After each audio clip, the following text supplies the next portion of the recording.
Good morning, friends.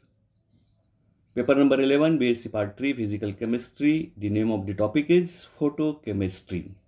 So in this topic, we have already seen different laws of photochemistry. That is Groth-Draper law, Lambert's law, Beer's law, then Stark-Einstein law. And now to this lecture, we proceed towards the examples of photochemical reactions. So first reaction, that is called as photodimerization or it is called as polymerization of anthracene. So anthracene polymerizes to डायअँथ्रेसिन. अँथ्रेसिनचं काय होतं, पॉलिमरायझेशन होऊन डायअँथ्रेसिन होतं. Poly म्हणजे एकापेक्षा जास्त. When its solution in benzene or toluene is exposed to ultraviolet light. UV light म्हणजे ultraviolet light. म्हणजे अँथ्रॅसिनचं दोन मोलिक्युल्स जेव्हा अल्ट्राव्हायोलेट लाईटच्या सानिध्यात येतात तेव्हा त्याचा काय होतो, डायमर तयार होतो. C28H20 म्हणजे C14 multiply by 2, C28 H10 multiply by 2, that is H20. जेव्हा अल्ट्राव्हायोलेट लाईटच्या सानिध्यात अँथ्रॅसिनचे दोन मोलिक्युल्स येतात तेव्हा त्याचा डायमर तयार होतो, दॅट इज C28H20. अपोजिट डायरेक्शनमध्ये जर आपण बघितलं डार्क रिॲक्शन, ही डार्क रिॲक्शनचं परत ह्या डायमरचं काय होतं, दोन मोलिक्युल्स तयार करतात. Ultraviolet light forward reaction, production of dimer. In dark this product gets converted into again reactant. So what happens here, C14H10, that is one molecule of anthracene, absorbs ultraviolet radiation and it gets excited, that is C14H10 start. म्हणजे अँथ्रॅसिनचं एक molecule light radiation absorb केल्यानंतर higher स्टेटला जातो, वरच्या स्टेटला जातो. This is the anthracene, this is absorb ultraviolet radiation and it goes to in the upper direction, that is called as excited state. हा एक्सायटेड स्टेटला गेलेला आहे आणि हा एक्सायटेड स्टेटला गेलेला मोलिक्यूल सेकंड रिॲक्शनमध्ये परत एक मोलिक्यूल ॲब्सॉर्ब करतो आणि त्याचा डायमर तयार होतो C28H20. हा डायमर इथे तयार झालेला दाखवलेला. So first reaction of photochemical reaction example is photodimerization, that is polymerization of anthracene. Now what happens here, here the actual when you do the experimental value of phi, that is called as quantum yield, we have already seen, that is phi is equal to 2. But actual we measured the value of phi, that is quantum yield, it becomes 0.5 actually. फायची value 2 असते पण आपल्याला इथं फायची value 0.5 absurd मिळालेली. याचं कारण काय, in dilute solutions reactions takes place by emission of part of absorbed radiation in the form of fluorescence. आता इथं फ्लोरोसन्स नावाची एक वेगळी टर्म येते. आता काय म्हटलं बघा, in dilute solutions reactions takes place by emission of part of absorbed radiation. जे काही लाईटनं सिस्टीमनं लाईट ॲब्सॉर्ब केलेली असते त्या ॲब्सॉर्ब लाईटपैकी टेक्स प्लेस बाय इमिशन म्हणजे जेव्हा लाईट ह्यातून इमिट होते त्या इमिट झालेल्या नंतर काय होतं, फ्लोरोसन्सच्या माध्यमातून काही लाईट त्यामधून बाहेर पडतो आणि म्हणून तो लाईट बाहेर पडल्यामुळं फायची व्हॅल्यू इथे काय झालेली आहे, 0.5 झालेली आहे.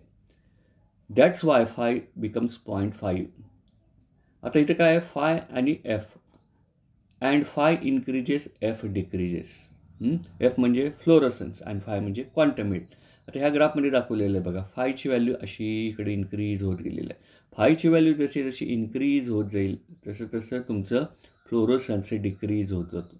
फ्लोरोसन्स जसा वाढत जातो, फ्लोरोसन्स म्हणजेच इमिशनच्या माध्यमातून लाईट बाहेर पडणे. जेवढी जास्त लाईट बाहेर पडेल तेवढी फायची व्हॅल्यू तुमची कमी येईल, जेवढी लाईट कमी बाहेर पडेल तेवढी फायची व्हॅल्यू तुमची जास्त येईल. म्हणून फाय इन्क्रीजेस एफ डिक्रीजेस किंवा F increases.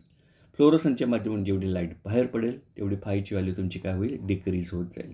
So this graph shows the relation between phi and F and related to concentration of anthracene. म्हणजे इथं फक्त एक गोष्ट लक्षात ठेवायची की इमिशनच्या रूपात लाईट जो बाहेर पडतो त्याला फ्लोरोसन्स म्हणतात. ती लाईट जेवढी लाईट जास्त बाहेर पडेल तेवढी फायची व्हॅल्यू कमी येईल. Next example of photochemical reaction, that is decomposition of hydrogen iodide and hydrogen bromide. So when hydrogen iodide absorbs one quantum of radiation, that is Hv, it splits or it breaks into H plus and I minus. हा H आणि I मायनसमध्ये याचं विघटन होतं किंवा 1 quantum of radiation किंवा 1 photon of radiation त्याने absorb केल्यानंतर. For secondary प्रोसेसला काय होतं, ह्यातला एक हायड्रोजन परत हायड्रोजन आयोडाईडवर रिॲक्ट होतो आणि H2 हायड्रोजन मॉलिक्यूल तयार होतो, I बाहेर पडतो, परत I असे अनेक आयोडीन बाहेर पडलेले परत रिॲक्ट होतात आणि आयोडीनचा मॉलिक्यूल तयार होतो. तर हे decomposition of HI and HBr. Similarly तुम्ही केलं तर HBrची रिॲक्शन पण आपल्याला लिहिता येईल.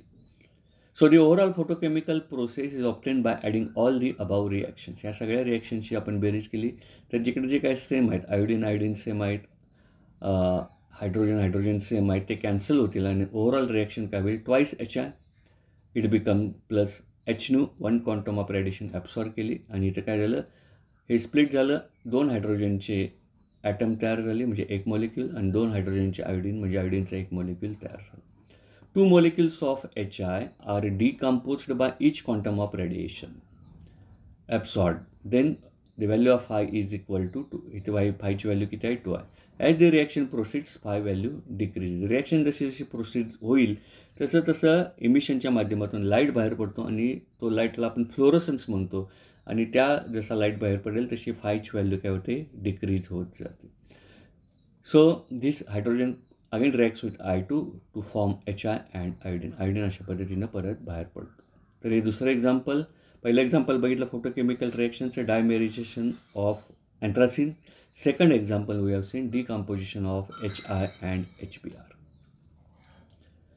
Next we proceed further. Photophysical processes म्हणजे काय, लाईट जेव्हा एखादा लाईट सिस्टीमवर पडतो म्हणजे एखादी ही सिस्टीम आहे, ह्या सिस्टीमवर लाईट पडला तर काय होतं, इलेक्ट्रॉनिक एक्सायटेशन. म्हणजे मागाशी बघितलं तर ह्यातले जे काही इलेक्ट्रॉन्स असतात ह्या सिस्टीममधले ते एक्सायटेशन म्हणजे हायर लेवलला जातात आणि डी एक्सायटेशन झालं म्हणजे परत इलेक्ट्रॉन त्यातले खाली आले, डी एक्सायटेशन झालं की परत नॉर्मल स्टेटला ती सिस्टीम येते. म्हणजे थोडक्यात आपण ही सिस्टीम आहे, सिस्टीमनं ॲब्सॉर्ब केलं, एक्सायटेशन झालं, परत लाईट काय केलं, ह्यानं बाहेर टाकली, ही लाईट आत गेली होती, परत लाईट बाहेर टाकल्यावर हा नॉर्मल स्टेटला आला. So system, light, electronic excitation, higher energy level, light बाहेर पडली, डी एक्सायटेशन झालं, परत lower energy level. So during de excitation होताना काय होतं, 3 केसेस आर ऑब्झर्व. म्हणजे सिस्टीमवर लाईट पडली, एक्सायटेशन झालं, परत तो खाली आल्यानंतर लाईट बाहेर फेकला गेला. आता तो लाईट बाहेर फेकला गेला त्याच्याच 3 पद्धती आपल्याला बघायच्या. During de excitation 3 cases are observe. Number 1, excited electrons revert back to their normal position rapidly or immediately. That's process is called as fluorescence. म्हणजे एक्सायटेड इलेक्ट्रॉन परत बॅक पोझिशनला येतात, नॉर्मल पोझिशनला येतात, इमिजिएटली काही क्षणातच, अवघ्या क्षणात, त्याला फ्लोरोसन्स म्हणतात.